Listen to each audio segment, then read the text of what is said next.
Hello and welcome to Arizona State University's Integrating Sustainability Science into the Classroom. My name is Annie Hale and I'm one of your facilitators, and I just wanted to take a quick few minutes to kind of organize you and give you a lay of the land as you begin to embark upon this 2.5-week asynchronous course. First, I want to navigate over to the syllabus. And this is like a really nice organizational page which kind of gives you the lay of the land. There are a few requirements in red that you'll see throughout the course that you must do in order to get the actual certificate of completion. You need to complete the Thinking with the Standards activity. You need to create one classroom application. This is another activity. In the wrap-up section, you need to submit the Survey Monkey, which is just a quick questionnaire to give us an idea of what you thought about the course and some things that we might be able to improve or things that you loved about the course. And last but not least, all work must be fully completed and submitted per the guidelines of each assignment in the expected quality of a professional teacher and educator. And at the end of all that, like I said, you'll get 15 recertification hours and a fancy certificate from Arizona State University.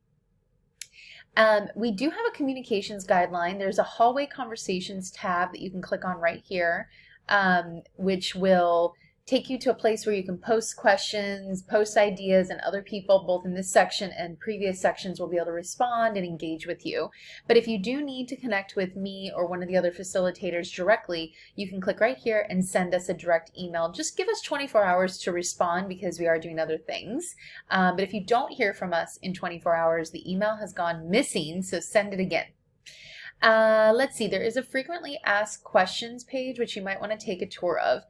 As I mentioned, the class is asynchronous over the 2.5 weeks, but we do have 2 suggested recommended due dates for the 2 assignments that you have to complete.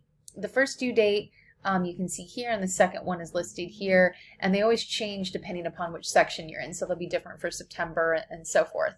The reason we have suggested due dates is if you actually turn it in on this due date, we promise you 24-hour turnaround on feedback, which is good because you can take the feedback from the first assignment and pay that forward in your last assignment. But if you want to turn it all in at the end of the course, that's totally fine too. Just make sure you pay attention to due dates and when the course actually ends and so forth.